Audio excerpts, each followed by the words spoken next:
We will stay until we are found. We will stay until we are found. We will stay until we are found.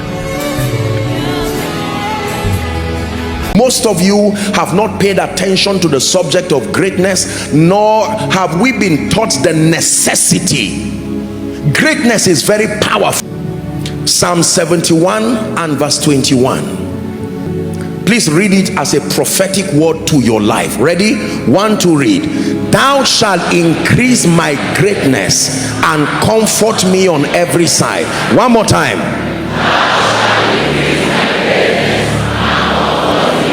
For the last time.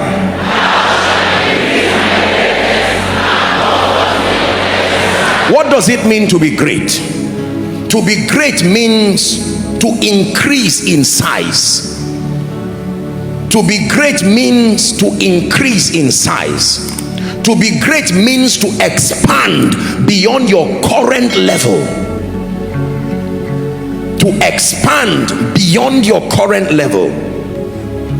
To be great means to be beyond the ordinary, or to be beyond average. To increase in size, to expand beyond your current level. To be great means to be beyond the ordinary or average. When you are above and beyond the ordinary, when you are above average, you are great. To be given a perception of importance and to be distinguished. And the Bible tells us that it is in every believer's destiny in Christ to be great. Greatness is not privy to a group of preachers, a group of businessmen, a group of politicians, a group of professionals. In Christ, everyone is destined for greatness. God's servant Bishop David Oyedepo will say that there are no low callings in Christ, that everyone has been ordained by God for a high calling. Genesis chapter 12 from verse 1 and 2. Now the Lord had said unto Abraham, get thee out of thy country and from thy kindred and from thy father's house unto a land that I will show you. Let's read verse 2 together. Ready? 1, 2, read. And I will make of thee a great nation, and I will bless thee, and I will make thy name great.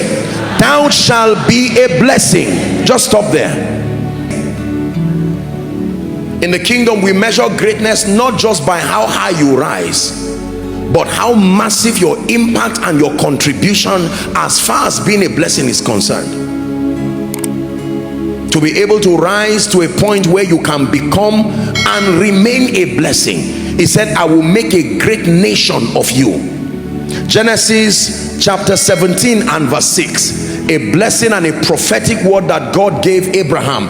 And I will make thee exceeding fruitful, he says, and I will make nations of thee, and kings shall come out of you. Do you believe this? Listen, let me tell you something about greatness. Greatness is also measured by the degree to which your personal goals have been satisfied, that you can now turn and focus on lifting others and being a blessing. Provided you are still at a realm of meeting your needs and trying to make ends meet, you are not great. Are you getting what I'm telling you now? Unfortunately, not many people are ever able to rise to that level, because at best most people keep scrounging around the base of destiny, fighting with one another in petty jealousy, not knowing that everyone has been destined for a glorious life in Christ. It doesn't matter what background you came from. Listen carefully. It doesn't matter what has worked or what has not worked in your life. Male or female, old or young, there is potential for greatness in everyone.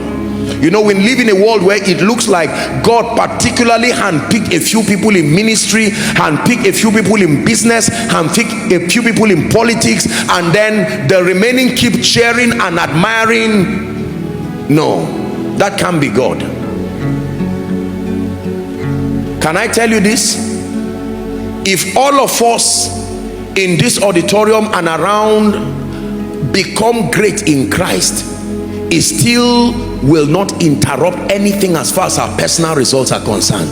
Do you agree with me? Question: if God grants you the grace to build your house, does it affect my house? If God grants you the grace to take your children to good schools, does it affect any other person? No. The idea that just a few people should stand out and the rest keep cheering like a flock, like animals, it's a very wrong perception about God.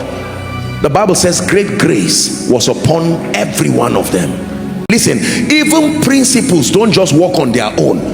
It is the power of God that empowers principles to work. I like to give examples with cooking. Many of us here are good in the kitchen.